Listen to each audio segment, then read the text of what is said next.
Maraming salamat kay Eric. Una ho, pagbati sa itinuturing ko tatay ko sa Kongreso, si Congressman Jing Paras.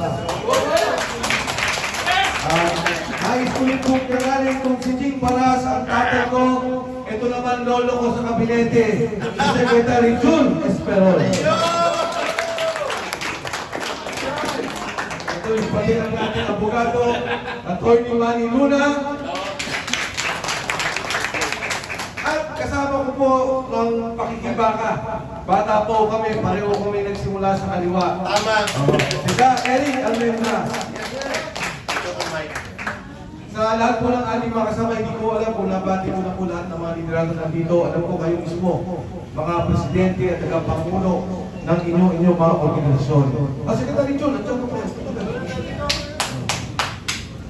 Sa inyo po lahat, alam niyo ho, nung ako'y tumakbong Pangulo, sumuporta po ako kay BBM at kay Inday Sara. Maraming sa atin dito ang sumuporta kay BBM at kay Inday Sara. At ako po, sa maraming taon, tahimik, hindi nakikialam, hindi nagsasalita sa politika. Sinabi ko na rin yan na pinipilit po ako, inibitahan na bumalik sa politika. Ang sabi ko, ayoko muna dahil gusto kong mag-focus at bigyan pansin ang negosyo at ang aking pamilya. Nauna po ako nagsalita tungkol dito nang lapitan ako ni Sergeant Protesa. Inilapit po yan ang isang kaibigan sa Universidad ng Pilipinas. Sabi niya, pakinggan mo itong tao ito dahil gusto niya makakausap si Senador Dante Marcoleta. Noong nagsalita si Protesa, nagulat ako sa mga sinabi. Mali-malitang salapi ang dinideliver sa bahay ni Martin Romualdez. Alam niyo, sinabi pa niya pati ang Department of Health, ang pondo doon pinapakailangan nila. Hindi niya alam ang mga nangyari kung hindi nakita niya yung investigasyon sa flood control. Ang sabi niya, sir, Bicolano kasi si Protesa, yung aking mga kapag-anakan binabaha. Yung mismong isang kasama ko, pamilya, binaha, nawala ang buong bahay, nawala ang arilan. Yung palang pinubuhan namin mali-maleta na pera ay buhat nito sa flood control at mga anomalyang proyekto ng gobyerno. Kung naalala niyo po ng panahon na yun, ang panawagan ko, panagutin si Martin Romualdez. Dahil tinanong ko si Protesa, sabi ko, Protesa, nag-deliver pa kayo ng pera kay Pangulong Bongbong Marcos. Ang sabi niya, wala po siya. Ang deliver namin ng pera ay doon kay Martin Romualdez. Anong ginawa po nila? Pinaalis si Sandy ko. Umalis ka muna dyan, magtago ka, huwag kang magsalita. Noong nagsalita si Protesa, pinatawag ba yung assistant ni Sandy ko? Hindi. Pinabayaan makalabas ng bansa. O matapos nung pinabayaan din makalabas, si Manny Punoan, si Persamin, pinabayaan si Amina Pangandaman. Pero itutugtog ko yung kwento, nagulat ako nung nagsalita si Sandy ko. Dahil nung nag-usap kami, at kaibigan din yung para sa abogado ni Sandy ko, ang sabi ko dun sa tao, alam nyo, maaari nyo itong maiwasan ng 2 taon. Dahil Pangulo si Bongbong Marcos. Kakainin kayo, magtatago kayo. Pero matapos ang 2 taon, pag hindi kayo nagsabi ng totoo, lalabas ang katotohanan na ninakaw nyo ang pondo ng gobyerno at si Sandy ko ang mastermind. Nagulat ako, nagsalita si Sandy ko. Anong sinabi niya? Nagdi-deliver ako ng pera kay Pangulong Bongbong Marcos. 100 milyong piso. At magugulat po kayo, hindi lamang yung nakaraang taon. Magmula pa ng 2023, 2024, 2025, 100 milyong piso ang direkta na pupunta kay Bongbong Marcos. Ano ang sinabi sa kanya? May kota ka, 2 bilyon, buwan-buwan i-deliver mo. Ano ang nangyari sa mga proyekto natin? Nakita nyo, nandito tayo sa Ortigas. Nandyan ang subway. Yan po, proyekto ng JICA. Dapat dyan, may pondo tayong ilalaan para dyan at magbibigay ang Japanese government.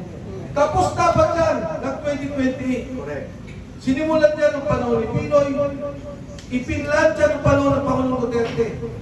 Nakuha po ang programa. Lalagyan lang nila ng pondo Kinuha ang pondo ng subway, nilagay sa flood control. Noong nakaraang taon, PhilHealth, ang pondo 89 billion. Hindi yung pera ng gobyerno yan. Pera po natin na contribution. Ang ginawa ng Pangulong Duterte, sabi niya, kahit na ikaw ay senior citizen na wala ng pera, o kahit na ikaw mahirap, tutulungan ka na ng gobyerno maglalagay ng pera. Yes. Pero kayong mga empleyado, buwan-buwan, binabukasan ng pera natin para maglagay tayo sa PhilHealth. Kaya pera po natin yan. Anong ginawa? Kinuha ang pondo ng PhilHealth, inilagay sa pondo ng gobyerno, inilagay doon sa unallocated funds. Saan nilagay? Flood control project na doon. Yung PGIC ho, pero din natin yung ipinabayad sa mga bangko. Bakit?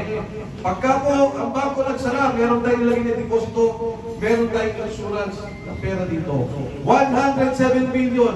Hindi ho nila pera yan, hindi pera ng gobyerno. Kinuha ang pondo yan, saan nilagay? Sa flood control. Ngayon, si Jun Esperon. Gaanon. Si Jun Esperon, pinakilala ko. Nina, Secretary of Defense, National Security Advisor. Ano pa? Chief of Staff. Chief of Staff, Armed Forces of the Philippines. Pareho tayong Chief of Staff. Chief of Staff. Hindi, ikaw, sabi nila, mas mabigat ka.